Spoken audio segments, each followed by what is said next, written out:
Ya, bueno, primero, muchas gracias por la invitación, tanto a la biblioteca como al espacio donde se está desarrollando esta actividad. No voy a decir que es importante este tipo de cosas, porque yo creo que la propia convocatoria lo señala, es decir, lo indica. Pero quería agradecer justamente la iniciativa, porque es re importante darle vuelta a este tipo de experiencia. Y lo primero era aclarar un par de cosas antes de partir, que yo creo que pueden ser como quizás no importantes, pero sí creo que son, en términos de aclaración, son fundamentales para explicar un poco el relato que voy a hacer. Como toda historia, como toda reflexión, no es neutra, entonces uno habla desde un lugar, desde un sitio, para poder explicar desde una perspectiva X algún fenómeno, en este caso la trayectoria histórica del Frente. Entonces eso es lo primero, y yo me sitúo ahí en campo historiográfico más disciplinar, desde el marxismo académico, desde las teorías clásicas del marxismo, y desde una historiografía política que hace historia política con todos los elementos culturales, económicos, sociales, ideológicos, así que logra articular todas las posibilidades explicativas. Y también desde la experiencia política personal, por lo tanto no hay neutralidad en lo que voy a decir, y por lo tanto está abierto el debate, eso. Entonces, como no hay neutralidad, en ese sentido es un intento explicativo. Y por lo tanto van a haber afirmaciones más que relatos para poder facilitar en la explicación sobre lo que estoy tratando de decir. Y desde el punto de vista historiográfico y político, también quería hacer otra aclaración, y creo que no es menor a propósito de lo que se ha escrito sobre el Frente, que tiene que ver con las perspectivas con las cuales se ha investigado. Entonces, predominan mucho los trabajos sobre memoria. Entonces, por ahí con algunos compañeros acá hemos discutido varias veces eso, y no es una reflexión desde la memoria, porque si bien es válida, hay muchos trabajos sobre memoria histórica, memoria militante, ese tipo de cosas, y que son importantes porque hay que hacerlas para rescatar justamente esa trayectoria individual o la experiencia individual y colectiva a la vez. Pero si uno revisa lo predominante en torno a estudios de memoria, en general están asociados a victimización y derrota, ¿no? Entonces, ese es un elemento del cual yo me alejo abiertamente, por experiencia, pero también porque para proyectar cualquier tipo de reflexión, uno no parte necesariamente de la victimización, sino justamente de las tareas urgentes que se vienen. Y lo segundo, desde el punto de vista ya como más historiográfico, todos los ejercicios de memoria remiten a un pasado, a una memoria para que no se olvide, ¿ah? Para que no quede en el olvido. Entonces, si uno ve rayados por acá mismo, montones de lados, dice, esto es para que no se olvide. Es para situarlo en el presente, pero para que no se olvide. Desde el marxismo, desde la izquierda en general, o desde las matices de la izquierda revolucionaria del siglo XX, el pensar históricamente es un ejercicio hacia atrás para el presente, pero siempre pensando en el futuro. En los ejercicios de memoria, el futuro no aparece. Aparece más el pasado como ancla, y por lo tanto no permite arrancar. Entonces, en ese sentido, lo que voy a tratar de exponer ahora tiene que ver justamente más con una perspectiva historiográfica desde el marxismo y no desde la memoria, porque entiendo que la memoria puede ser un ejercicio útil para reconstruir memoria, todo eso, que es necesario, que es urgente igual, pero que desde el punto de vista de la reflexión no permite ni situar el presente, ni menos imaginarse el futuro. Entonces, ese es con la cual voy a entrar a explicar esto. Ya, eso es lo primero. Voy a tratar de ser bien esquemático para poder avanzar, para poder avanzar lo más posible. Generalmente la historia del Frente, lo digo muy en el ámbito académico, por si acaso, en el ámbito historiográfico, tiene como tres grandes bloques interpretativos. Más bien desde la perspectiva como de cómo se explica el Frente. En el último tiempo hay una perspectiva muy que lo explica desde la cultura política. Así, el Frente, los rodriguistas llegaron a construir una cultura política, y una cultura política es como una forma de imaginar el mundo y de pensar el mundo y hacer, más o menos común, y que esa cultura política del rodriguismo, de alguna manera, hoy día se expresa en distintas vertientes organizativas. Fue fundante en la década de los 80, se configuró en la década de los 80, con antecedentes obviamente, pero que sería el 80 la década fundante. Como cultura política es como un esquema de mundo con los cuales la militancia ordenó, hizo su práctica, pensó el territorio, en las acciones, desde una perspectiva bien amplia, un sentido común rodriguista. Los rodriguistas son de tal forma. Ya, ¿qué queda fuera de eso? La política. inmediatamente queda fuera de la política. Es decir, si bien permite dar cuenta de cómo eran los rodriguistas, queda fuera de la política.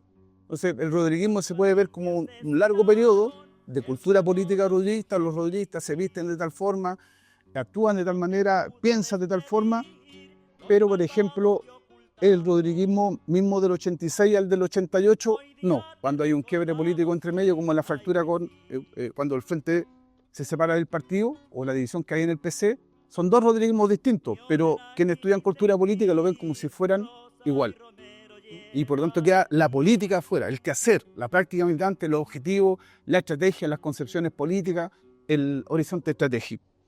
Y hoy día, también uno lo puede rastrear más bien de una historia más militante, de reflexión militante, se reconstruye mucho también a partir del presente. La urgencia de explicar el presente nos lleva a mirar el pasado, pero sin llegar a esa reflexión tan profunda. Entonces, por ejemplo, encontramos, uno puede revisar tesis, sobre todo como de licenciatura, donde están indagando algunos una especie de beta anarquista en el frente.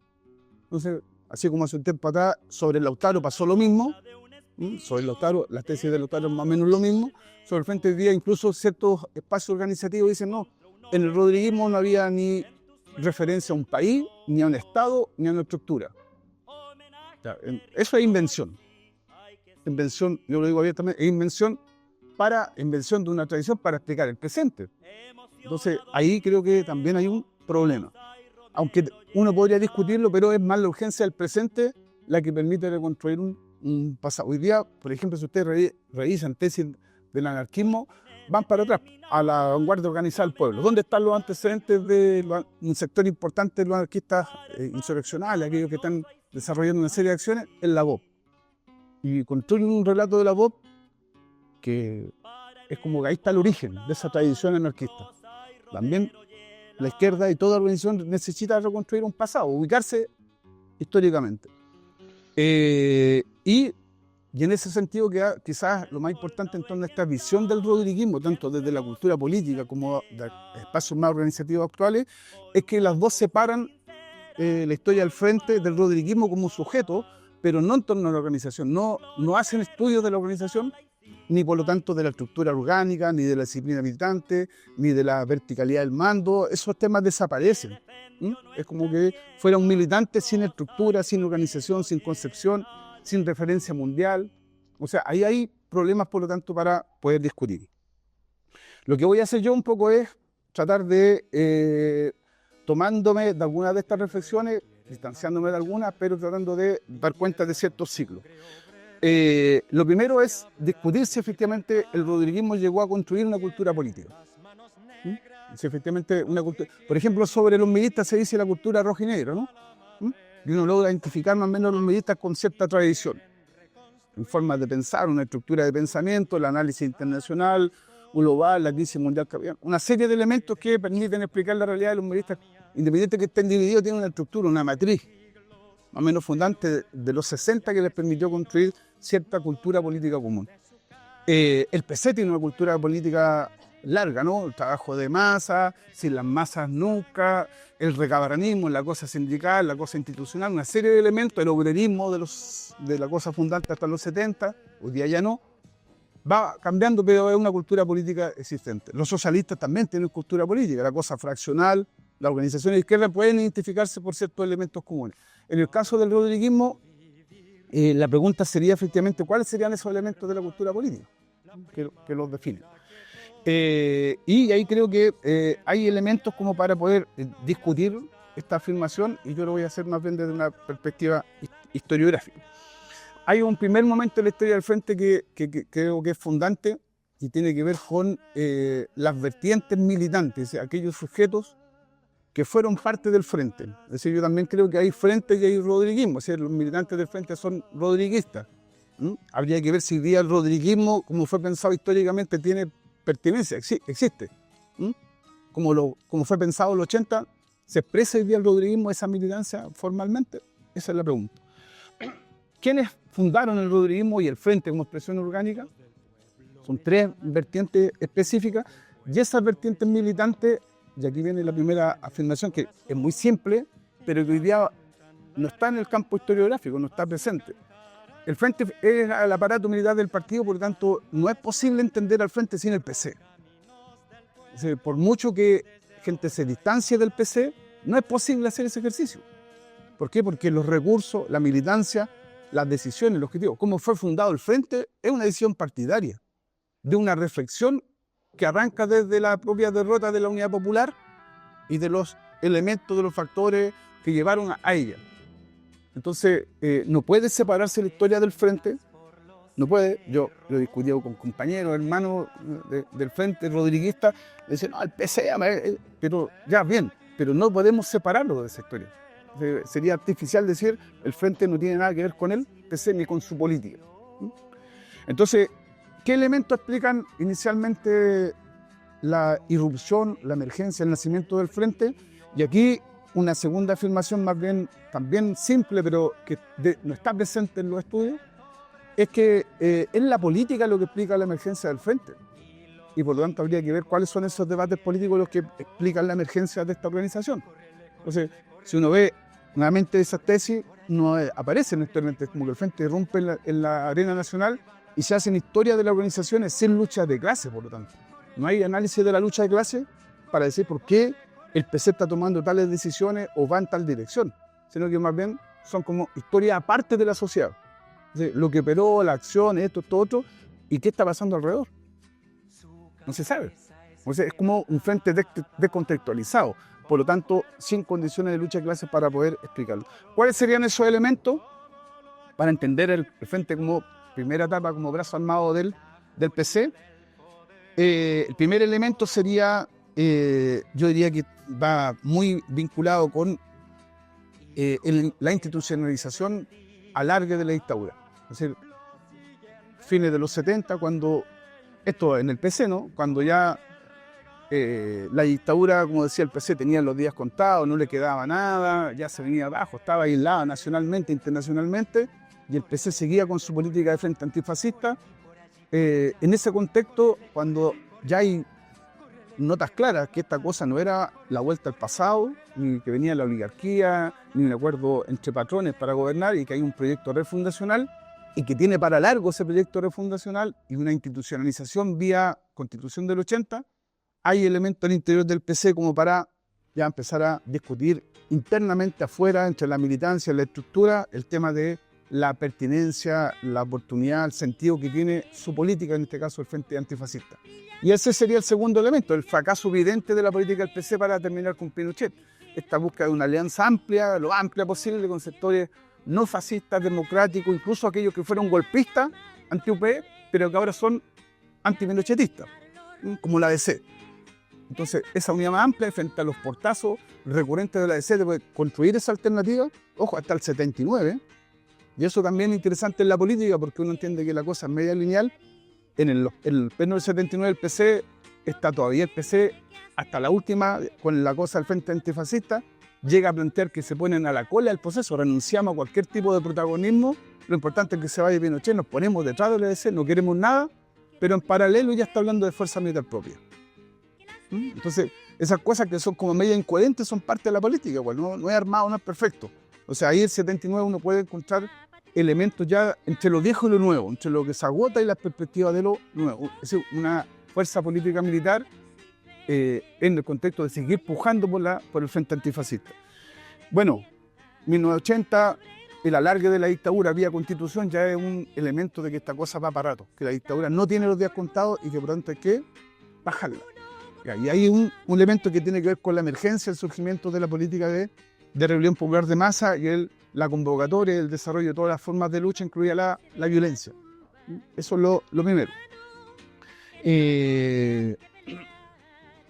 Esos elementos creo que son importantes para entender un poco la emergencia del Frente. ¿En qué sentido? Que es, por lo tanto, resultado de las discusiones internas del PC, del cambio en la política del PC, del Frente Antifascista a la política de rebelión popular de masa.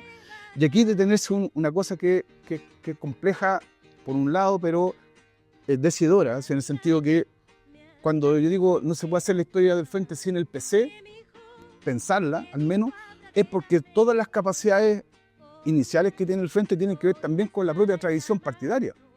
O sea, no es lo mismo que un partido chico sin recursos nacionales, internacionales, sin miles de militantes en todos los frentes, diga todas las formas de lucha son válidas, incluida la violencia, que una estructura de 50, 60 personas militantes, por muy comprometidos, no estoy ni cuestionando ni juzgando eso, no, haciendo una valoración, sino diciendo respecto de esas capacidades, decir, bueno, ahora sí vamos a ir con esta, que un partido de miles de militantes con una trayectoria de 50, 60 años y con experiencia previa para poder construir una cantidad importante de recursos humanos, políticos, redes, que son muy importantes. Entonces, cuando el PC echó mano a esto, es decir, encontró resonancia en una cantidad diversa de militantes, en el frente de los artistas, de los intelectuales, en los jotosos de población, en el movimiento estudiantil, en el movimiento universitario, secundario, en las poblaciones, en el mundo de los trabajadores, es decir, en todos lados. Y son miles, o eran miles en ese tiempo. Partido enorme a nivel nacional. Y por otro lado también tuvo rechazo. Es decir, también un sector del partido que dice, ojo, aquí hay un giro. Esta cosa ya está rompiendo con el recabaranismo. Esta cosa de lo militar, de lo armado, esto no es parte de la cultura política comunista, no es parte de nuestros lenguajes. Entonces, ni de nuestras concepciones, ni de nuestras prácticas. Entonces, es un elemento, porque no es lo mismo un partido atomizado, chico, dividido, quebrado, que diga todas las formas de lucha, a un partido que ha estado detrás. Estado detrás. Y el ejemplo más concreto es que, no sé, cuando el PC se lleva adelante con el tema de la sublevación nacional y dice vamos a echarla para adelante con el tema de se necesitan recursos, infraestructura, ferretería para el tema del año decisivo y toda la avanzada que hay con eso, hay Estado detrás de eso. Y hay miles de personas trabajando en función de eso y de los recursos que hay para traer ese armamento, ¿no? Si no es una cosa simple. A eso me refiero con recursos que no todas las organizaciones las tenían. El Frente, en parte, también es tributario de esas capacidades. Entonces, ahí hay elementos que diría yo son importantes. Formalmente, el Frente nace, claro, en diciembre del 83, pero habría que decir, va de la mano con el tema ya de la reanimación de la izquierda y va de la mano de la reanimación del movimiento popular.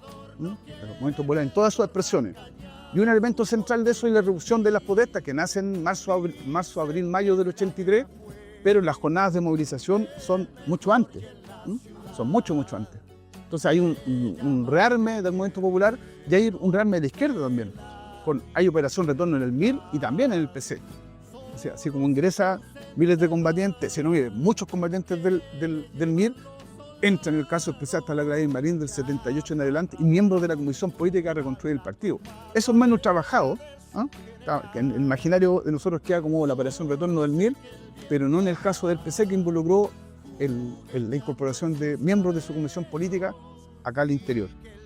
Entonces, la irrupción del Frente no es posible entenderla sin el cambio en la política del PC, del Frente Antifascista a la rebelión popular, sin la convocatoria a todas las formas de lucha, incluida la violencia, y por otro lado, sin la recomposición del movimiento popular que define de los 70 ya, de distintas formas, y la rearticulación de la izquierda, que todo esto se corona con la irrupción de las jornadas nacionales de paro y protesta en contra de la dictadura.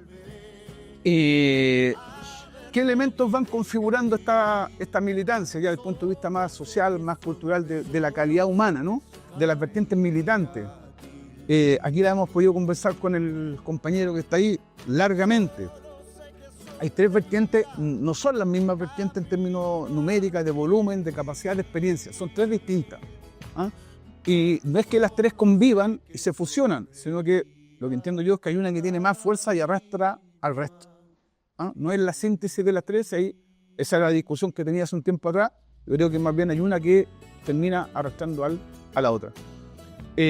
Una que es muy conocida, que se presenta mucho por el tema de la dimensión internacional, por los elementos subjetivos, por la experiencia y por la propia visión que hay sobre el Frente, es la visión la vertiente de los oficiales comunistas formados en las Fuerzas Armadas cubanas, otros en Bulgaria, que vienen acá desde junio, agosto del 83, se incorporan 5 oficiales, ingresan al país, algunos de ellos no toda la estructura del Frente, pero van directamente en el caso de Raúl Palidín, que es el más conocido, ¿no? Que fue del Frente, se incorpora. Entonces ahí, si uno ve literatura que diferencia al MIR, al Lautaro u otras organizaciones que apostaron por el tema del desarrollo de acciones armadas, lo que más relevan algunos autores dicen es que el frente tenía oficiales.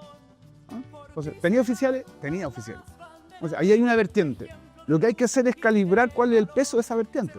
¿Cuántos oficiales entraron y trabajaron efectivamente en el frente, en las unidades, en el campo, en el desarrollo de la fuerza militar? Y hay otra cantidad de oficiales que no ingresa al frente, ingresa al trabajo militar del partido y a otras pegas. Pero ahí se van confundiendo. Pero en el imaginario al menos está en que el frente es distinto y tiene todas estas capacidades porque tiene en su interior cuadros con experiencia militar como cuadros profesionales, militares profesionales de distintas formación disciplinar, tanquista, artillero, ese tipo de cosas. ¿Cuál es la característica principal? Son cuadros que vienen además con una experiencia de una revolución triunfante encima. Nicaragua, la revolución popular sandinista, en el triunfo y en la posterior defensa de ella, en la construcción del ejército popular y en la lucha contra la contra. Entonces, no solamente son oficiales por arriba, sino tienen una experiencia triunfante. Y ahí agrega otro elemento más, subjetivo, que es muy importante en la política. Los elementos subjetivos son compañeros que vienen de una revolución triunfante. Rompen también con una tradición partidaria, es decir, comunistas chilenos peleando en una guerra y 4 años antes del año 75, el PC en sus documentos oficiales condenaba todo tipo de acción. Al MIR lo trataba de terrorista por sus acciones, condenaba, es un documento muy conocido, échale una vueltecita por ahí, una mirada, el ultraizquierdismo, caballo de Troya del imperialismo. Y se refiere justamente a los llamados del MIR a construir fuerza militar propia, lo mismo que está haciendo el PC 4 años después.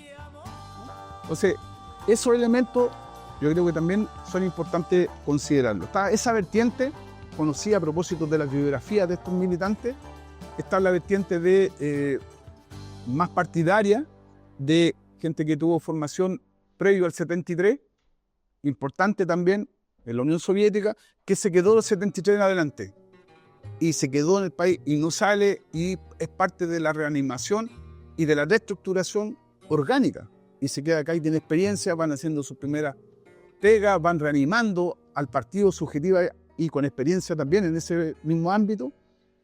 Es más chico, desde el punto de vista numérico estamos hablando más chico, pero tiene una cualidad, tiene ascendencia sobre cuadros en el interior y permite justamente reanimarla desde el punto de vista político, subjetivo, orgánico, con el desarrollo de acciones que hoy día pueden ser miradas muy por encima, ¿no? Pero con el desarrollo de acciones audaces que en ese momento fueron en ruptura con lo que se venía haciendo en contra de la dictadura, ¿no? Entonces, allá hay otro segmento de militantes. Y una tercera vertiente, yo digo que vertiente y no generación, porque no tiene que ver con algo etario, sino una generación militante, que es la que de alguna otra manera es parte de la rebelión popular. Así, algunos la han denominado los hijos de la rebelión popular. Pero también son aquellos que ya venían dando cuenta del agotamiento del frente antifascista, así de que la dictadura en realidad no se iba a ir y había que bajarla, y venían ya, digamos, de alguna otra manera dando cuenta de la urgencia, de la necesidad de esta nueva política. Es la generación de combatientes que se hace en el interior, que se hace sin formación y que luego a propósito del avance de la lucha de clases se van formando en el interior. Algunos salen después de 82, 83 en adelante, pero la mayoría comienza a tener su propio aprendizaje en el quehacer, justamente con estos viejos que tenían experiencia y que se habían quedado en el país. Entonces ahí hay una especie de unidad, por así decirlo, entre aquellos que se quedaron, que no salieron al exilio, que se quedaron, que aguantaron, que tenían ascendencia, y otra gente que estaba pujando por salir un poco del pantano. Ya, ahí hay una especie de unidad, pero que, si lo vemos, son vertientes militantes con experiencias distintas incluso. Son más viejos que esta otra generación. En la generación que podríamos decir aportó con mayor cantidad de combatientes a la historia posterior del frente. Ese es el número, si uno lo quiere cualificar, y si uno quiere ver un poco lo que tradicionalmente en términos de imaginario sobre el frente, ahí están la gran parte de los fusileros del atentado a Pinochet, y los que desarrollan la mayor cantidad de acciones desde el 80 en adelante y desde la propia irrupción del frente en adelante. Ese es, por así decirlo, el nudo fundamental, es la síntesis de estas dos, pero la que logra arrastrar gran parte de la propia trayectoria del Frente. Y yo diría que hay otro elemento que no está presente en los relatos y aparece más bien en la entrevista.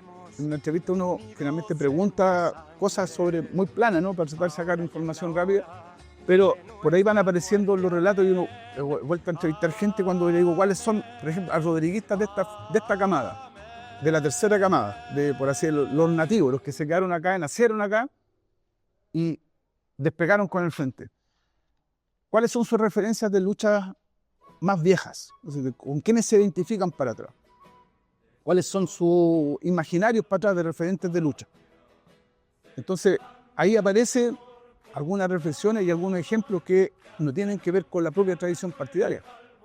Entonces, por eso una entrevista a comunistas en los 70, es decir, hasta el 73, y eso está en montones de documentales y propios libros sobre la historia del PC, es recabar la Ferte, van para atrás, ¿no? Recabar la Ferte, las mancomunales, la sociedad en resistencia, el movimiento obrero, Juan Chacón Corona y así, ¡pum! Imaginario para atrás, obrerista. Ese es parte del ADN del recabarranismo. Pero aquellos combatientes rodriguistas que se van haciendo desde el 80 en adelante, cuando uno dice, bueno, ¿en quién te identificáis más o menos? No aparece recabar en la referencia inmediata. Aparece Allende inmediatamente en la mayoría. Allende como ejemplo, está ahí en todo. Y en otro segmento está Miguel Enríquez. Entonces cuando le dice, ¿y Corbalán? ¿Qué va a estar Corbalán? Si el Corbalán está escondido. Es decir, ¿cómo va a reivindicar a Corbalán? Es decir, en el imaginario, digo yo, es como en la imagen de pelea. Son entrevistas que uno hace ahora. Un montón de tiempo. Entonces hay que más o menos mediatizarlas por eso, ¿no? Por el tiempo. Pero también tienen que ver qué se imaginaban. Es decir, cuando estaban ahí en el 80 discutiendo qué es el ejemplo de lucha. ¿Cuál es tu ejemplo de lucha? Miguel. Y los militas desde el 78 en adelante, cuando empiezan con la operación Retorno al Nacer. Y ahí vienen las mezcolanzas. ¿Ah? Tengo un primo, tengo un conocido, este por acá, este por allá. Hay varios militantes rodriguistas que si uno les pregunta por esos nexos, los cruces con militas son importantes a nivel familiar, a nivel de amistades, a nivel de colegio, a nivel de universidad, a nivel de trabajo, a nivel de una pobla. Si el mundo chico, ese milista quedó descolgado, está viendo que los jotosos están haciendo cosas, chavos para adelante, se viene para acá. Hay un ejemplo muy concreto que es Mauricio Arenas Béjar, ¿no? Que está en ese cruce, entre amistades y viene de experiencia y también viene de familia, familiares directos, bien conocidos del MIR. Entonces, creo que ahí hay un elemento que falta. Y yo creo que ese elemento de esa referencia a Miguel en particular y al MIR es un elemento nuevo en la configuración del rodriguismo. Porque el rodriguismo viene de la cultura comunista. Pero es un elemento nuevo a incorporar dentro del imaginario a Miguel y al mirismo dentro de su propia trayectoria. Entonces, cuando nosotros queremos entender de alguna otra manera el quiebre que sufre el Frente, la ruptura que hay en el año 87, cuando algunos denominan, dicen, nace el Frente Autónomo, se queda el Frente Partido, ahí se están enfrentando dos vertientes, dos grandes proyectos, no proyectos todavía, ¿no? Pero se están enfrentando dos visiones y dos experiencias militantes distintas. El recaderanismo clásico del partido, que viene de atrás, y el rodriguismo que va emergiendo con fuerza. Ahí las referencias ya, si nosotros tomamos rodriguista, estoy tratando de graficar esto del elemento subjetivo del mirismo y de Miguel en particular, si nosotros tomamos rodriguistas elaborados desde el 87 en adelante, a lo que se denomina como el Frente Autónomo, aparecen inmediatamente imágenes referentes a Miguel. Si nosotros vemos rodriguistas previo al quiebre, aparece el Che, otra figura, pero no Miguel. Entonces, ahí también la política nos va diciendo algunas cosas y la entrevista nos permite identificar ese elemento de continuidad. Bueno, estoy tratando de dar cuenta un poco de la erupción hasta el 83. Generalmente los libros o quienes hablan de frente marcan la ruptura el año 87 y dicen aquí hay un primer momento hasta el 87 y desde el 87 en adelante está el Frente Autónomo, el Frente Partido desaparece, se confunde ahí y hay rodriguistas que están en el partido. Yo diría que más bien el 87 es la expresión de un proceso de discusión y de una crisis que se venía alargando desde el año anterior y particularmente de las reflexiones que hacen en torno al año decisivo, al año 86, y en torno a lo que fue justamente la posibilidad de echar abajo a Pinochet ese año 86, y el fracaso de Arsenales y el fracaso en el atentado de Pinochet marcan el hito. Ahora, ¿qué es importante ver ahí? Que si nosotros vemos la historia del Frente separada del partido todavía, como algunos la ven, políticamente o en términos historiográficos, a ver, es como yo se lo trato de explicar porque quienes están algunas veces escribiendo, haciendo tesis de historia y ese tipo de cosas, o el clase, cuando uno dice, no, si el Frente era el aparato del partido, los cabros, por ejemplo, de pedagogía en historia y licenciatura, dice, ¿el Frente del PC? Como que no les calza, dice, no, ¿cómo va a ser del PC? No, es imposible. Entonces uno dice, ¿el Telier le suena así, ese caballero? Así como un jerarca soviético, ¿no? Telier, ese era el jefe del trabajo militar, del PC. No, entonces separan al Frente como de todo ese contexto y además de la propia, es decir, no es solamente una parte militante que dice no queremos tener nada con el PC, sino también dentro de algunos imaginarios, sobre todo más jóvenes, no aparece esa referencia al PC. Yo creo que el quiebre del 87 tiene que ver más bien con esas discusiones que se dan al interior del PC y que explotan el año 87 y que explotan para todos lados, porque así como sale el Frente para un lado, para decir un sector por izquierda, también salen por derecha una cantidad importante de militantes. Entonces, es la discusión que hay internamente en el PC. Nosotros nos fijamos más en el Frente, que sale por izquierda, ¿no? El Frente Autónomo, el desarrollo de la continuidad de la lucha con el accionar armado y ese tipo de cosas, la guerra patriótica nacional después, pero por la derecha, quienes se oponían a la rebelión popular, al desarrollo de la acción armada y hablaban del Frente como una organización que también tenía ciertas características de organización con acciones de carácter terrorista al interior del PC, también estaban ahí y se van en el 87 en adelante, en paralelo se van. Hay varios ahí conocidos, Maluenda, la María Molenda, por ejemplo. Fanny Poyarolo. Poyarolo y otras. Guastavino. Hay un sector que se va por derecha. Entonces, yo creo que por eso hay que situarlo en esa crisis del 86 y el balance que hacen del año decisivo. Arsenal, el fracaso y el fracaso de atentados son los elementos más bien de coyuntura. Es decir, no de coyuntura, es decir, los elementos que hacen explotar esto. Pero viene de mucho más atrás. Por ahí una memoria de un dirigente de la Comisión Política del PC, de apellido Toro, que, si ustedes lo ven, dice abiertamente, tipifica al Frente como de una organización que tiene rasgos terroristas. Miembro de la Comisión Política. Entonces, no estamos hablando de alguien, a ver, la periferia, no estamos hablando más o menos de la conducción partidaria. Hay 2 o 3 que tienen esas visiones. Por lo tanto, hay que escribir la crisis al interior del PC y no al interior del Frente. Eso sería como la afirmación atingente con esa crisis. Explota el año 87 cuando ya las cartas están dadas. Cuando el partido viene desde octubre y noviembre del 86 con medidas concretas desarticulando parte del trabajo militar, tanto el trabajo militar de masa como la propia estructura del Frente. Y descabezando gran parte de la dirección del Frente, instalando cuadros partidarios en la conducción. Ahí hay elementos que yo creo que son más importantes para explicar la crisis y la ruptura. Luego, el otro periodo que se abre, ¿cuánto tiempo llevamos? Para no darle más lata. Media hora. ¿Cuánto? Media hora. Ya. Entonces, ahí yo creo que también es importante porque lo que se está poniendo en cuestión ahí en las discusiones desde el 86 en adelante es la continuidad o no de la sublevación nacional.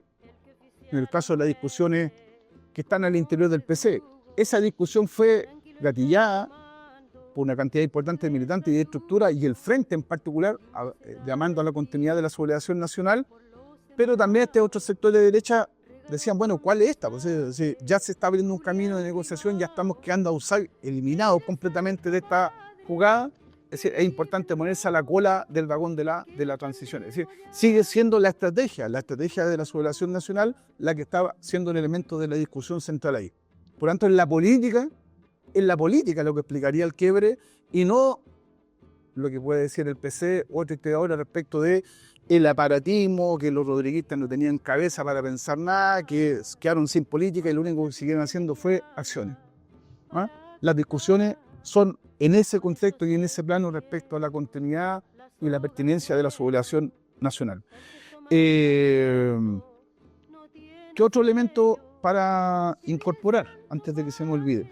Y vuelve nuevamente a la lucha de clase a darnos muestras de que habría que partir de ahí, para analizar, porque también en términos historiográficos aparece la responsabilidad del Frente en el fracaso de la estrategia del PC. El fracaso de Arsenales y el fracaso del atentado. Arsenales es una operación del PC, atentado una operación materializada por el Frente, pensada en términos de unidad, pero un poco aclarando ese paso. ¿Qué voy a señalar al respecto? Que el año 85, un año antes del atentado incluso, hay una capacidad que tiene la clase dominante que yo creo que en los análisis que hay sobre la trayectoria de las organizaciones de izquierda queda siempre afuera, que no se estudia a la clase dominante. Entonces se estudia a las organizaciones como separadas de la sociedad, separadas de la lucha de clase, como muy internistamente, y tampoco estudiando, viéndolo en paralelo, qué está pasando con la clase dominante y sus expresiones políticas. El acuerdo nacional, el gran acuerdo nacional, o el proceso que se llevó adelante desde el acuerdo nacional adelante, tiene su primero, por así decir, brote desde el 84 en adelante. Es decir, ya cuando la propia clase dominante y sus expresiones, desde Alemán hasta el socialismo renovado, desde hace un abanico gigantesco de la derecha al socialismo renovado, está entendiendo un poco que la dictadura como tal no está dando muestras de garantía, de estabilidad, y que no es solamente Pinochet el problema, ¿no? Sino que es la dictadura. ¿En qué sentido? En que el proyecto instalado por la dictadura se despliega a nivel global, a nivel internacional, y que es lo que luego va a ser el Winifrey del 89 en adelante, con la cantidad de cientos de tratados de libre comercio, que el proyecto económico, que el neoliberalismo, que el tema de las exportaciones de materias primas y esa vinculación con el mercado global, no se puede hacer en dictadura. La dictadura pasa a ser un problema ya. Por una parte, la clase dominante está pensando ya para adelante, muy para adelante. Y por otra, la inestabilidad política. Inestabilidad política, conflicto, protesta, el Frente, el MIR, Lautaro, la irrupción, violencia política, todo lo que entendemos en el ciclo de protesta es elemento de inestabilidad, y hay un elemento que es configurador de la clase dominante, es decir, esta tesis de si no hay estabilidad política, no hay crecimiento económico. Entonces, esa tesis opera bastante ahí en ese margen de configurador del acuerdo nacional. El acuerdo está pensado, trabajado desde el 84 en adelante, cuando está la evolución de los paros nacionales, 84, 85. Del 85 en adelante hay un bajón importante. Distintos elementos a lo mejor nos ayudan a explicar eso, pero de marzo en adelante del 85 hay un bajón hasta fines del 85. La represión de fines del 84, la represión cruda de fines del 84, el terremoto del 85, de marzo del 85, nosotros diríamos, ¿qué tiene que ver el terremoto? Se quedó la escoba. Y cuando ya la escoba, también hay un reflujo emocional, hay miedo, las subjetividades que operan ahí, las propias organizaciones de izquierda están vinculadas a la reconstrucción de los espacios. Así cuando hay desastres naturales la gente sale, ¿no? Y se organiza, solidariza con los que están más en peores condiciones. Entonces también hay una especie de reflujo ahí importante que podríamos situarlo con elementos que no estaban presentes, pero que duran un rato en el tema del reflujo. Y ya hay una iniciativa de retoma de la iniciativa por la clase dominante fines del 84-85 en el gran acuerdo nacional, y que si nosotros tomamos el acuerdo nacional y lo revisan escrito, es como la agenda. Algunos le llaman la hoja de ruta ahora, no sé, como concepto. La hoja de ruta de la transición está escrita, está pensada, está muy bien armada, tiene consenso, tiene síntesis, tiene beneplácito de las clases dominantes. Y eso yo creo que es lo importante, que no es un ejercicio de operadores políticos. Es decir, habían operadores políticos, pero es la síntesis a la cual llega la clase dominante para terminar con Pinochet, para imaginarse la transición. Ahí el socialismo renovado es importante porque reconoce como agente de transformación al mercado. Y nosotros vemos al socialismo desde el punto de vista de la tradición política, pero no como un agente histórico en términos de que está pensando el futuro. Entonces, el socialismo renovado dice, bueno, el mercado es un elemento más. Si antes entendíamos nosotros democracia, socialismo como un binomio que podía ser, esos sectores socialistas que acompañaron a Allende fundamentalmente, hoy día es democracia, socialismo y mercado. Entonces, aparece el mercado como elemento ordenador también dentro del socialismo renovado, y ese segmento se incorpora al tema de la transición. ¿Quién queda fuera ahí? ¿Quién queda fuera inmediatamente? Todos los sectores de la izquierda que apostaban por la salida popular. Pero eso es antes del 86. Y antes del 86. Antes del atentado de Pinochet, antes de Carrizal. Es decir, no estoy diciendo que las cartas estaban tiradas. La última jugada era el 86. Pero ya la clase dominante había retomado el camino de iniciativa política, un poco entendiendo que Pinochet, no solamente Pinochet era el problema, no solamente la figura de Pinochet, sino ya la propia dictadura que no permitía. Si hay una cosa tan simple, si Pinochet, por ejemplo, no puede ni viajar, no puede viajar, no puede salir del país. Por lo tanto, la política exterior, vinculada a tratados de libre comercio o comercio exterior, limitada completamente a propósito de lo que significaba para Europa la figura de Pinochet. Ya, otro elemento ya bien tratado, lo voy a nombrar, el papel de Estados Unidos, central para apurar el acuerdo nacional, la Iglesia también importante para apurar el acuerdo nacional, y aquí otro elemento importante, en el caso de la Iglesia, aparece siempre nombrada como si la Iglesia fuera uniforme respecto al trato que tenía con el proyecto popular o el proyecto de cambio. Si nosotros vamos a los obispos del 73, hay solamente un obispo que no era golpista. Es decir, la Iglesia por arriba fue golpista. Fue golpista. Entonces, y eso no significó cambio importante luego durante los 80. O sea, hay una iglesia que va por abajo, que efectivamente va acompañando los cambios, va acompañando el proceso de protesta, la rebelión popular, pero que por arriba la iglesia está con su propia agenda, que es la agenda de la clase dominante, la agenda del imperio y la agenda del Vaticano. Entonces, habría que ponerla ahí directamente bajo ese lado. Cierro esta parte señalando simplemente que el año decisivo es la última apuesta de un sector de la oposición de carácter popular, la que buscaba la derrota de la dictadura. La otra parte de la oposición ya se jugó sus cartas hasta el 85 y ahí ha apostado ya por el gran acuerdo nacional. Están los dos proyectos andando ahí en paralelo. Respecto del quiebre ya lo dije, yo creo que habría que ubicarlo dentro de la discusión interna del partido. Por eso que de alguna forma el Frente sigue, si tomamos los documentos, las reflexiones, los rodriguistas, las conferencias de prensa, desde el quiebre hasta el 88, hasta febrero del 88, mediados del 88, sigue hablando de sublevación nacional. Es decir, hay que darle continuidad, hay que darle continuidad, hay que darle continuidad.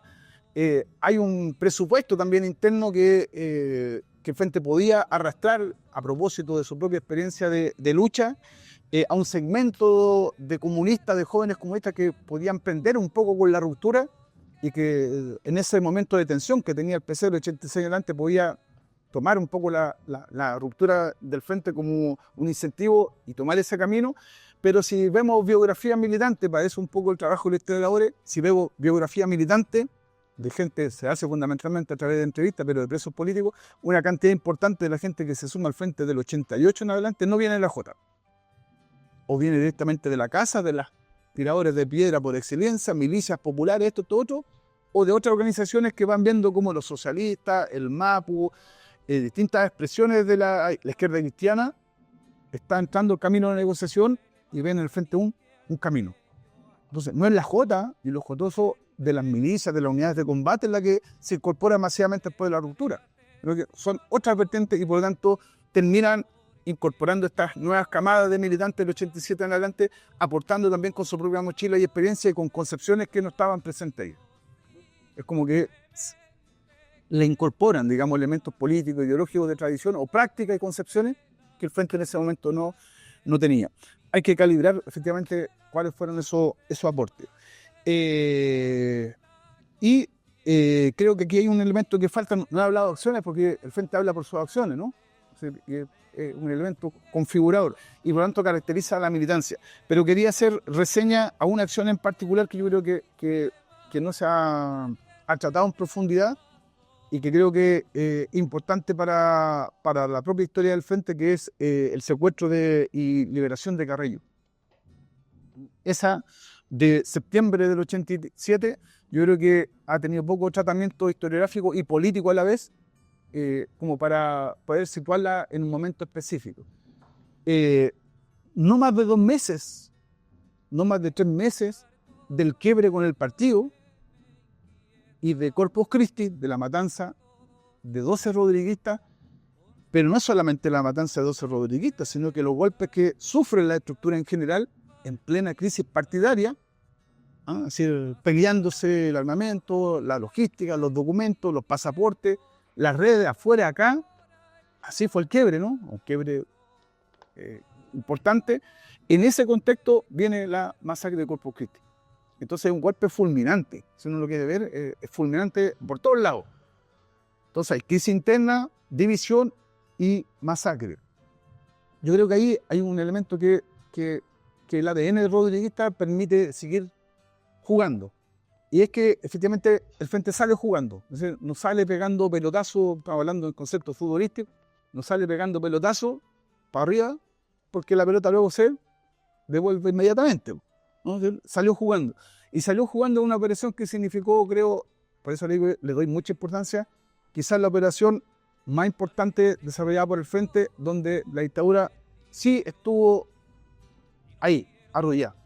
Tuvo que negociar, tuvo que pagar, tuvo que repartir la mercadería, fue ridiculizada, miles de milicos tratando de buscar a Carreño por todos lados, no lo encontró y apareció en Brasil.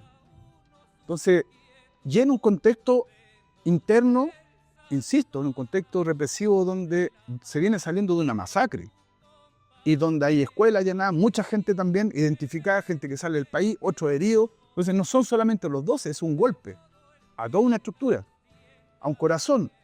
Entonces, en ese contexto yo creo que la salida de Carreño, esta decisión de salir con una operación no cualquiera, una operación importante, de ahí se ve la dimensión de Carreño, quién era Carreño, pero el salir jugando y no echándose paco al rato, por acá, no, sino una acción de importancia, dando señas de que el Frente seguía siendo una alternativa. Y esa relativamente permitió lo que dije hace un ratito atrás, que un segmento importante de jóvenes, militantes de distintas organizaciones, disconformes con sus organizaciones, en el contexto de la entrada del 88, vieran en el Frente una alternativa. Si lo de Carreño fue un empujón anímico, no solamente para el rodriguismo, sino también para otros sectores de la izquierda que veían en ese momento un reflujo.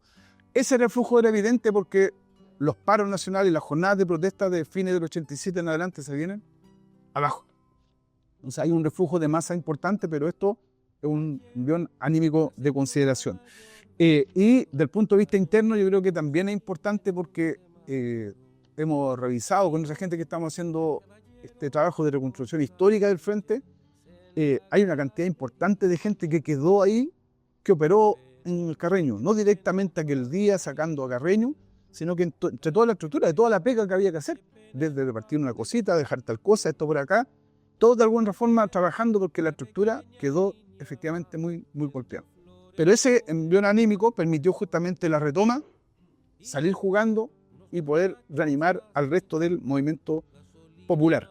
De ahí en adelante viene el proceso de elaboración y de redefinición al interior del Frente. Hay un documento que es muy conocido, que es el diseño político, que es mediados, fines del 87, comienzo del 88 ya, y que marca un poco esta idea de transitar a una organización política con una estrategia todavía de continuidad, pero que implicaba construir organización política y un nuevo militante.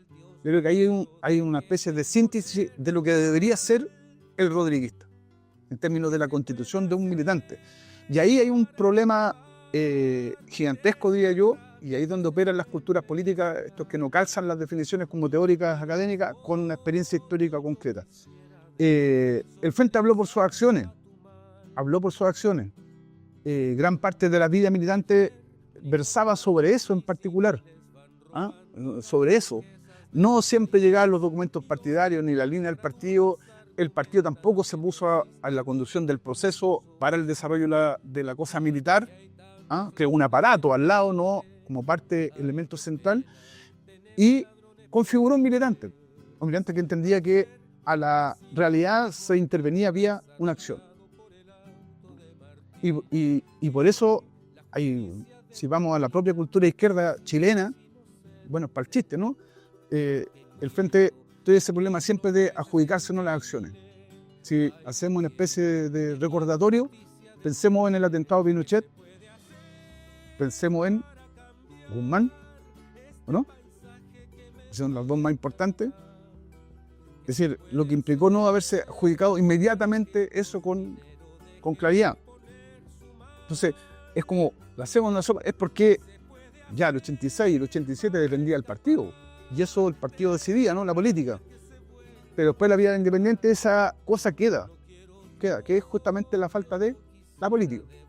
Entonces, en ese ejercicio de construir la política, podemos ver nosotros un poco el desafío. Y ese es el inicio un poco de las tareas que se comienza desde el quiebre hasta el 88, que es construir organización. Y a la militancia que va a ser parte de esa organización, que tiene que ver con características propias de una organización que se está planteando ya la continuidad de la lucha en contra de la dictadura, y no la negociación, sino que aprovechar ese empujón anímico de la lucha de masa y la experiencia política y militar ganada para poder continuar con la senda o la alternativa popular a la dictadura. Allí hay otro elemento que creo que falta, que tiene que ver quizás con el contexto global. Es decir, también todavía no se viene abajo nada, ¿no? Y ahí una cosa importante, que si ustedes ven ese documento, el rediseño, estamos en plena perestroika, ¿o no? Sí. Estamos en plena perestroika. Y por las entrevistas que he hecho a propósito, que es interesante eso de preguntarse qué leía Raúl Pelegrín, si las personas que trabajaron con él o lo vieron, estuvieron con él del 87 en adelante hasta que cae en combate, ¿cuál era la reflexión? ¿Qué leían? ¿Qué hacía? Entonces por ahí alguien me dice, no, yo lo vi con el libro de Carlos Fonseca Amador, y con ese lo tenía subrayado, anotado ya. Carlos Fonseca Amador. Y si uno ve el rediseño, Carlos Fonseca Amador está en el rediseño. ¿Ya? Y por ahí alguien me dice, estaba muy entusiasmado con la perestroika. Y decía, pero ¿cómo va a estar entusiasmado con la perestroika? Es que está hablando de democracia interna y de lo que no se vivía en el partido, a propósito de la falta de democracia, la discusión, la burocracia. Entonces, tomó la perestroika de una manera más bien para resignificarla a propósito de la construcción de esta estructura, de esta concepción militante que debería ser en el Frente y en el rodriguismo. Lo pude corroborar con alguien más, con otro más, y efectivamente hay más elementos, pero lo de la perestroika ya más o menos está ahí como verificado. También conversaciones. Cuba se presta para las conversaciones, y ahí hay síntesis latinoamericana, con los argentinos, con el PRT, con los Tupamaros, con la gente internacionalista, pero que no venía de esta experiencia de militares profesionales, sino que con estos que más o menos llevaron adelante el desarrollo de, por así decirlo, la Junta Coordinadora Revolucionaria, Tupamaros, Heleno, el MIR chileno, el PRT. Entonces, ahí hay conversaciones justamente a propósito de esa experiencia. Entonces, hay más síntesis latinoamericana, hay más libertad para pensar, no está el partido, ¿no?, que lo están cerrando, sino que había que construirlo. Y ahí empieza esa búsqueda. Entonces, del 87 en adelante, yo creo que es un periodo de búsqueda. La GPN también fue parte de esas definiciones iniciales muy gruesas, y en ese contexto yo creo que aquí me va a costar un poco hacer una afirmación importante, ¿no?, con los compañeros ahí que hemos conversado harto de esto. Cuesta hacer una afirmación de la cual uno no pueda desprenderse moral, emocionalmente y políticamente, en el sentido que era la GPN y la irrupción. Entonces, y que significó la muerte de Rodrigo y de Tamara y la detención de otras cantidades de militantes. Entonces, ahí hay un elemento que tiene que ver justamente con anunciar, yo diría, lo nuevo, como un plan, como una idea general, una idea gruesa, un esqueleto, una estructura, y que tiene como sus raíces en meterse en el camino de la dictadura. Es decir, el Frente seguía con la misma concepción de que a través del desarrollo de su accionar podía intervenir en la realidad y podía acumular fuerza a través de ella. Hay elementos nuevos, y yo creo que esos son los más desconocidos. En paralelo está la Juventud Patriótica, en paralelo está el Movimiento de Dignidad y Justicia, el Movimiento Pueblo Intransigente, entonces que son esfuerzos que se dirigen a la construcción o reconstrucción del movimiento popular, y nosotros nos quedamos justamente en la GPN, en la toma de esos 4 poblados, que no era toma para quedarse ni nada de eso, también ya montones de gente lo han dicho, los mismos compañeros que han participado de esas acciones, sino que era propaganda armada, otro nivel, una toma de golpe y retirada, dando muestras de un camino, dando muestras de un camino que, si las vemos en el análisis, uno lee los documentos que están previo a la erupción, la idea de mostrar un camino frente a la continuidad de una dictadura sin Pinochet o de la dictadura con Pinochet, es como mostramos un camino, una alternativa. Y la pregunta que yo hago ahí, más bien sin responderla, digo, bueno, ¿cuál era la alternativa de los revolucionarios en ese momento? Agosto, septiembre, octubre, semana antes de pensar. Porque no es el tema del fraude el problema.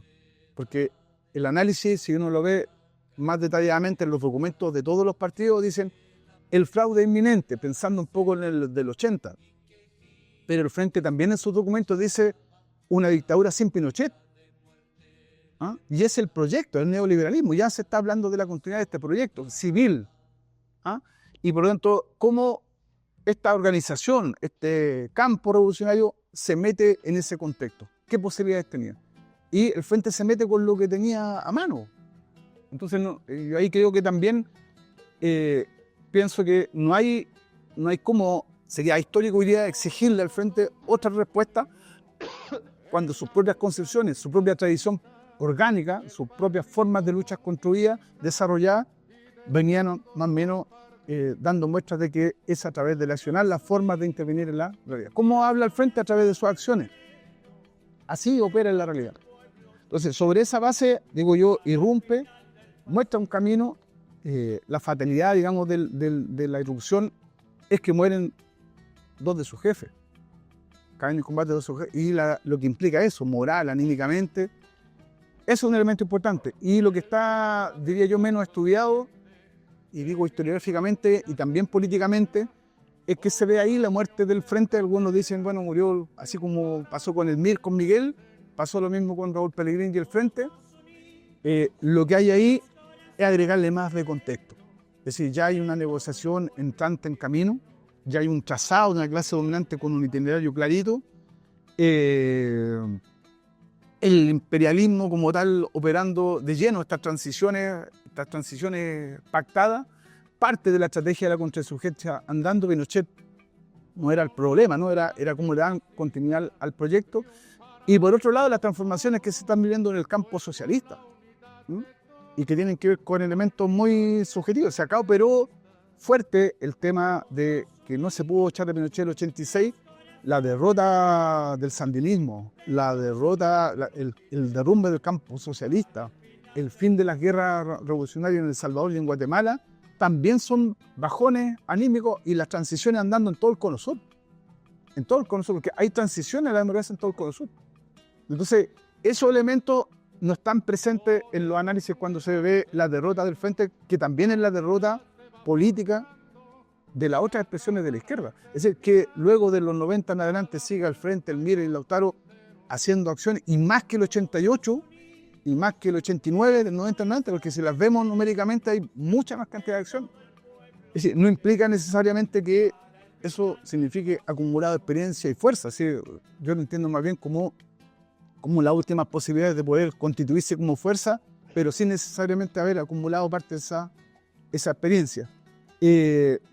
Resumiendo para que quede tiempo, porque yo creo que mucho, la derrota, yo sí creo que hay derrota, que es importante hablar de derrota, si no hay posibilidad de analizar nada. Es decir, podríamos decir, no, hay un paso estratégico atrás, paso táctico hacia atrás. No, lo que hay una apuesta que fue derrotada. Y la derrota yo creo que no tiene que ver tanto con las capacidades de la oficina. Está sobredimensionada la capacidad de la oficina. Está sobredimensionada la cantidad de compañeros y compañeras detenidas, muertos, son importantes, pero la derrota más importante tiene que ver con la incapacidad de haber leído el escenario de la transición, con el peso que tenía la transición pactada, con el peso que tenía la contrainsurgencia operando ahí, con haber pensado que el acumulado de la experiencia del 83 tenía todavía oxígeno hasta el 89, y con que fue, en el caso del Frente, fue muy difícil transformar una concepción de una práctica militante que el Frente en su documento lo define como el operativismo, con el cual entra la realidad o hace política. Esa mentalidad y esas concepciones de la política y cómo hacerla no lograron constituir un sujeto que tuviese, un militante que tuviera las capacidades como para construir organización política, con proyectos, con inserción, con un rearme distinto. Siguió, obviamente, pero que de alguna manera yo creo que ahí hay una muerte más política que responsabilizar o echarle todas las flores a la oficina y al trabajo del enemigo. Es una derrota, por lo tanto, de incapacidad interna para haberle dado continuidad al proyecto o a la elaboración del proyecto. Y hay una pequeña diferencia. Por ahí hablan de operativismo en el caso del Frente. Yo creo que lo que hay más bien ahí es militarismo, pensando en aquellas definiciones del fin del 89 y el 90, que el Frente está hablando de un plan de guerra el 89 y el 90. Un plan de guerra cuando lo que está pasando en el mundo va en una dirección para allá. El Frente está hablando de plan de guerra. Y ahí quienes desarrollan esos planes no son justamente los que tienen esa inercia operativista, es decir, ese combatiente miliciano que le echaba para adelante a través de las acciones. No, hay gente con experiencia y con formación profesional que frente a la crisis y a la crisis de la GPN, bueno, como salimos con un plan de guerra. Y definiciones que ahí aparecen en ese plan de guerra es como que el paso de una etapa a otra en la estrategia del Frente, el paso son resultados de las capacidades internas del Frente, no de lo que esté pasando en la sociedad. Es decir, si teníamos 500 fierros, tenemos 700, si teníamos 100 unidades, 5 grupos operativos, ya tenemos 200 unidades y 20 grupos operativos, las etapas se van cumpliendo, pasamos a otra etapa. Es decir, no lo que está pasando en la sociedad. Y ahí ¿por qué no es menor? Porque la tesis del operativismo, que operó en algún tiempo en el interior del Frente, es la tesis también de los servicios, diría yo. ¿Ah? Porque ¿quién representa el operativismo? En términos de imaginario colectivo. ¿Quién golpea la mesa con el operativismo? ¿Ah? Ramiro. Ramiro golpea la mesa, ¿no? Lo dicen, ¿no? Aquellos que están por ahí dando vueltas dicen, es la expresión de golpeó la mesa, digamos, con el proceso de discusión que había construido organización, y Ramiro vino, no, hay que justiciar a Guzmán. No al proceso de discusión. Bueno, ahí hay un proceso de discusión, efectivamente, eso existe, se discute, pero yo diría que el golpe más importante no es el operativismo de eso, es el plan de guerra. ¿No? Pero el operativismo es la inercia que se viene del 80 en adelante. Entonces también es una tesis construida muy mañosamente en el sentido de responsabilizar a algunos de la crisis, cuando creo que la crisis más profunda internamente a propósito de ese tipo de definiciones. Y quienes luego le dan más bomba al tema del operativismo, ustedes lo pueden rastrear en la prensa, son justamente entre documentales que hay por ahí, Prensa, Chilevisión y otros más que dan el golpe. Y por ahí uno bien conocido que tiene libros sobre el Frente, periodista, que se tira con la tesis de que estos son los responsables del operativismo, tienen nombre y apellido.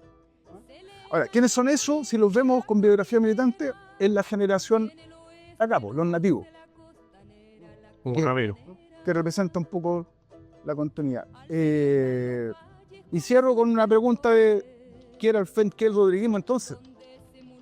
¿Qué es el rodriguismo? Si no es cultura política o si es cultura política. Ramiro tiene una definición que a mí me parece muy coherente, muy buena, o Acriboya dice, el rodriguismo dice como una conducta política coherente entre pensamiento y acción.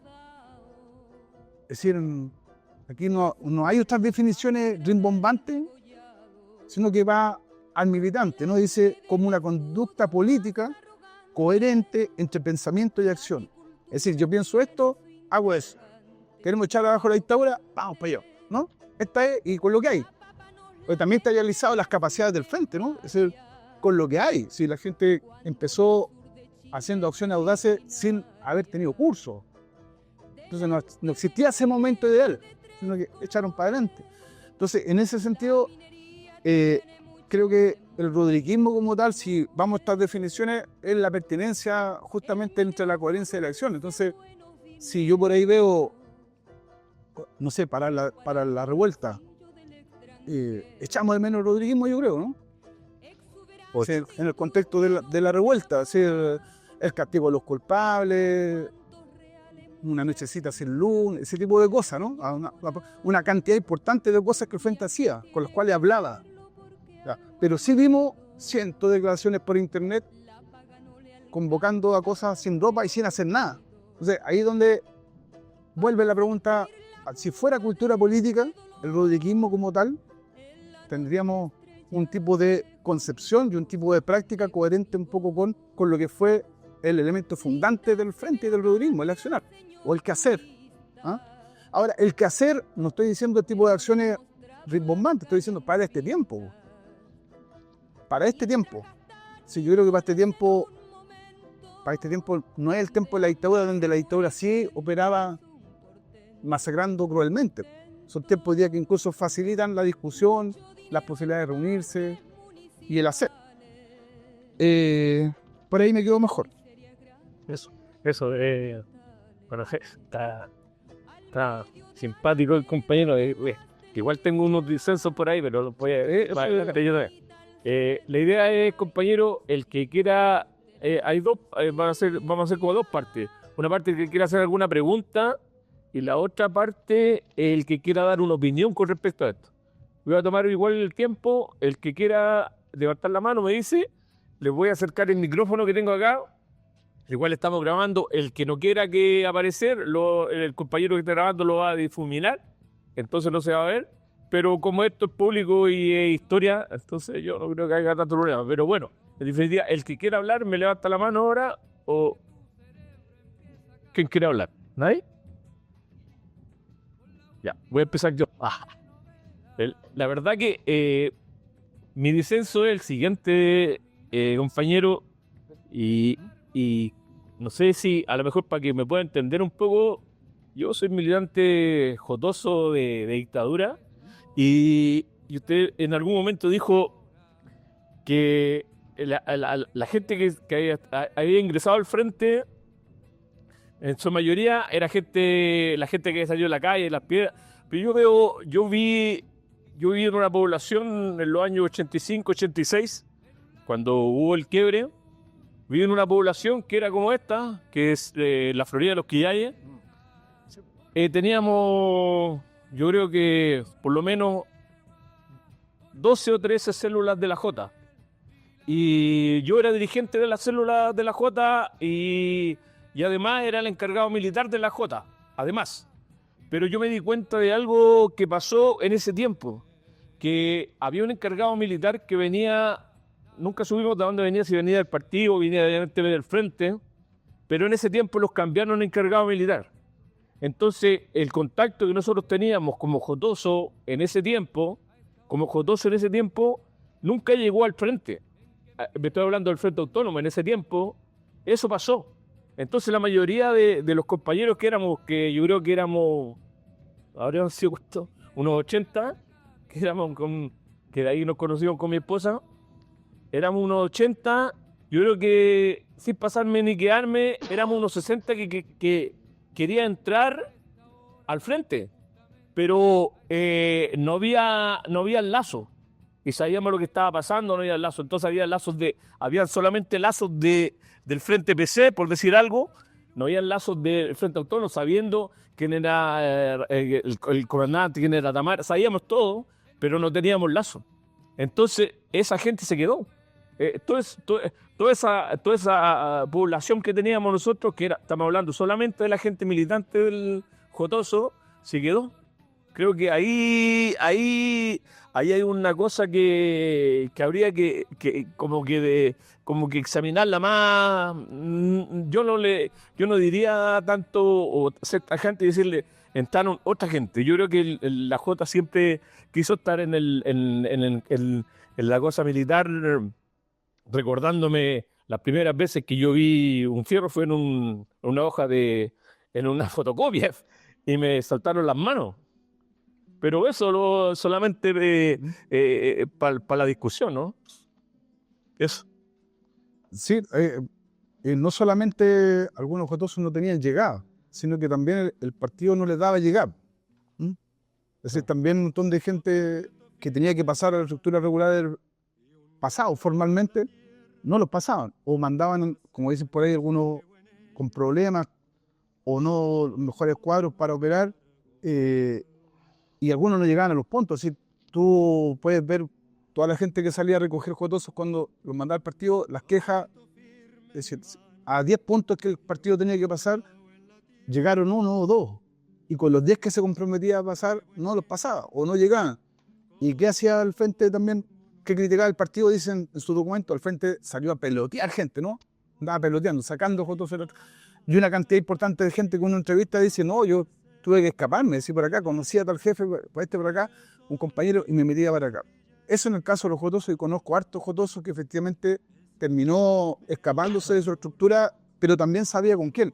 Y otros que después del quiebre, lo chistoso era que militaron un rato con el frente de PC y empezaban a pedir documentos, oye, ¿qué pasó con esto y esto otro? Y José Miguel, y cuando cachaban que no era el frente autónomo, se iban. Es decir, no se quedaban, se iban, hasta que encontraban un vínculo con alguien. Y entonces yo creo que se dio de todo. A lo que voy yo es que lo que esperaba después del quiebre está en esta cosa como de subjetiva, ¿no? Que el frente puede generar cierta atracción en las masas que quieren seguir peleando, y en los jotosos, como no querían seguir peleando, eso no llegaron masivamente, por distintas razones. No llegaron, no fue el principal caudal de militancia después del quiebre. Llegaron jotosos igual, pero si veis más biografías, venían también de otros lados. O antes, para decirlo de otra forma, que no sea tan categórico, antes ingresaban mayormente jotosos, del 87 en adelante entraron jotosos y de otras organizaciones. Eso. Compañero, ¿quién quiere dar alguna opinión? Leo, ¿dónde está el mío? ¿Ahí?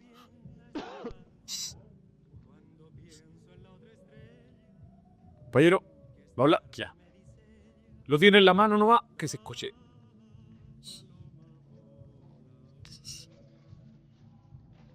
Bueno, mira, yo considero que es muy importante y loable el espacio y la actividad que se está realizando hoy. Para ser básico, yo diría que la historia del Frente tiene su origen en el partido, pero en un contexto histórico concreto, que es lo que no se puede soslayar. Primero, por la derrota del gobierno popular, lo que significó para mucha gente que se preparó para la defensa del gobierno popular y que después no se hizo nada. Entonces, y que fue la base de la reconstrucción del partido posteriormente y de la juventud, después del desastre del 76, donde cayeron 2 comités centrales, 3 comités centrales del partido, 2 de la Jota, y se destruyó todo. Lo único que quedó parado fueron las estructuras internas del partido y de la juventud, y que fueron la base para lo que posteriormente vino el 80-82, la llamada política insurreccional de masa, la llamada política rebelión popular y el desarrollo del Frente Patriótico Manuel Rodríguez como un elemento más de la política militar del partido. Porque tenemos que ser claros, la política militar del partido tenía 3 o 4 elementos centrales: el trabajo militar de masas, la logística internacional y nacional, y el trabajo, digamos, de la fuerza militar propia, que en este caso es el Frente Patriótico Manuel Rodríguez. Ahora, eso tiene que verse también en un contexto histórico internacional en donde existía un campo socialista, ¿no? En donde gran parte de los cuadros del partido, de los socialistas, del MIR, se formaron política y militarmente en aquellos países socialistas, no tan solo en Cuba, sino que, como ya lo dice el compañero, en Bulgaria, la Unión Soviética, qué sé yo. Ahora, eso evidentemente, La irrupción de la política de rebelión popular marcó un cambio en el partido donde no todos estaban de acuerdo con ella. Había gente que, evidentemente, como después se evidenció, se abrió por una fracción de derecha. Ahora, el Frente surge en el 83, como bien lo dice, en base a las tres vertientes históricas, la internacional, la nacional, los jóvenes, pero después se funciona en alguna medida, en la medida que fue ingresando más gente, tanto de lo internacional como de la juventud.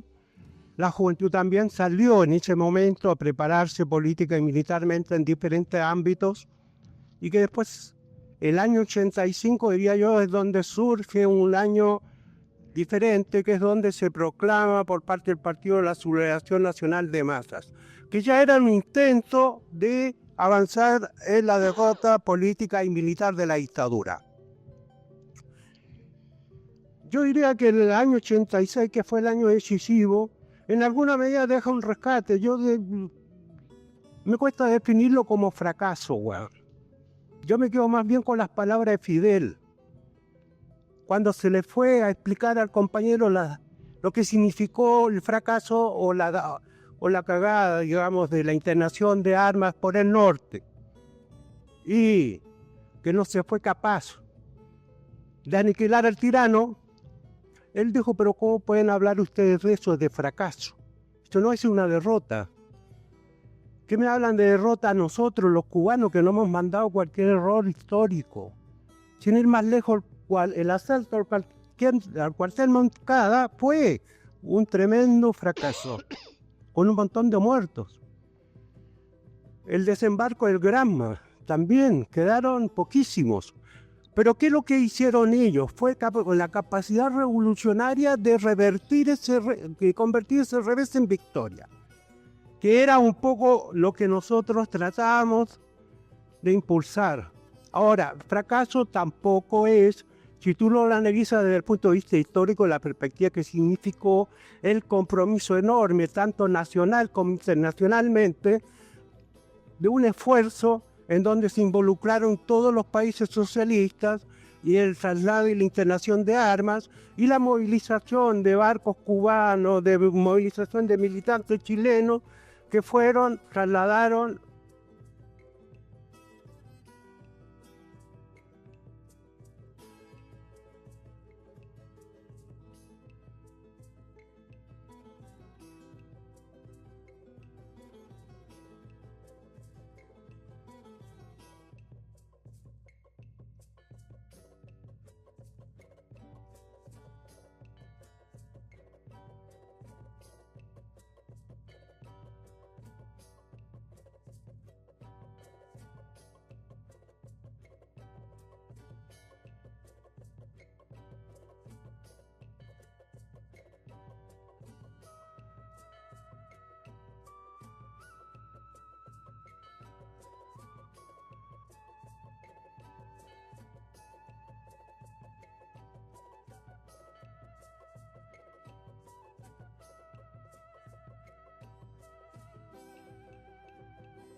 sanno cosa sia il 25 aprile.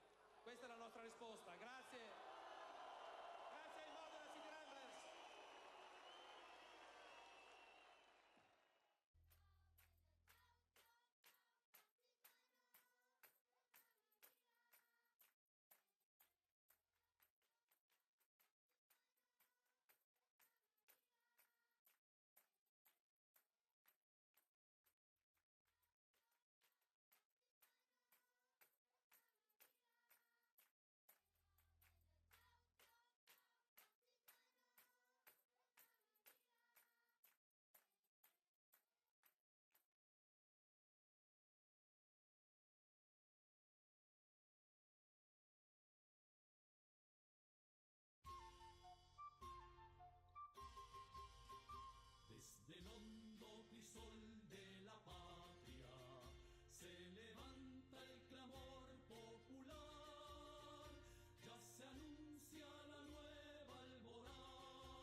un triunfo, madre, pero sin triunfo.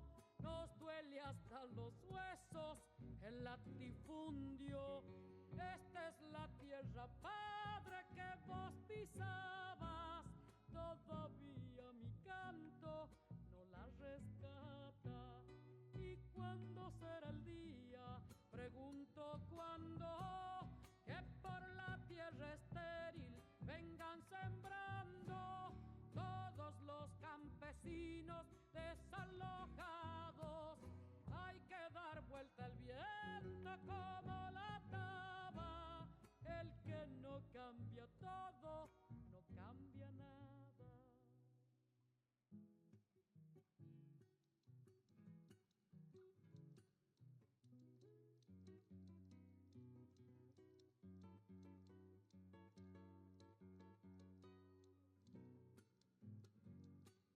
Este es un triunfo, madre, del nuevo tiempo. De estar bajo la tierra rompió el silencio. Este es un triunfo, padre, de la alegría. De tu sueño en semilla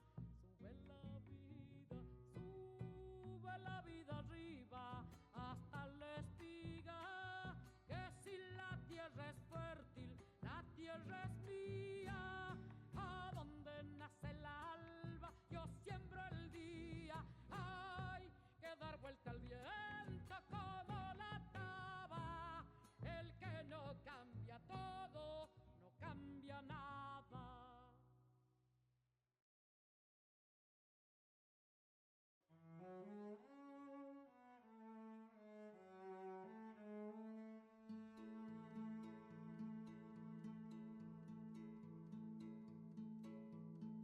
Un viejo que fuera comunista se sienta a fumar la tarde entera,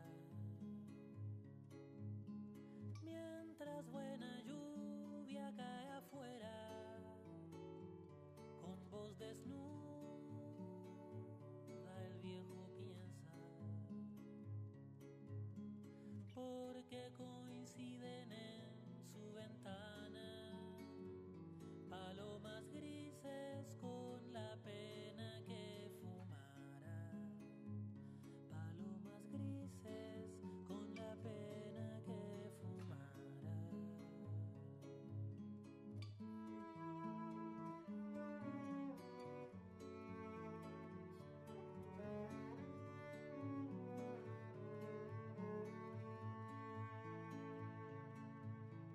Torna sus ojos a un día lejos, cuando a un libro, un beso, una muchacha, un pensamiento.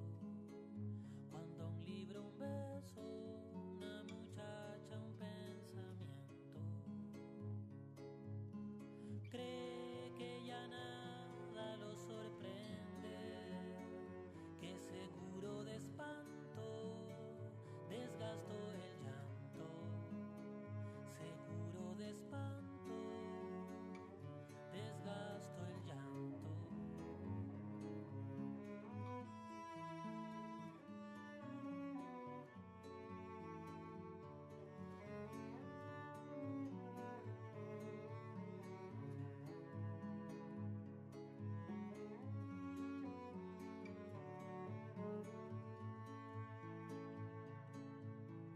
Recordó canciones que cantaba y conversaciones con amigos hasta el alba, y conversaciones con amigos hasta el alba.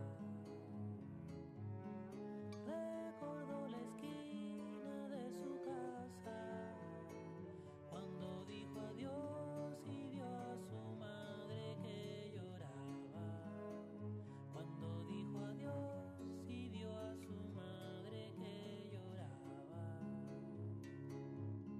Y ahora en sus ojos también llueve, pues le sorprende que aún le duelen los años, la vida.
Allí amé a una mujer terrible, llorando por el humo siempre eterno de aquella ciudad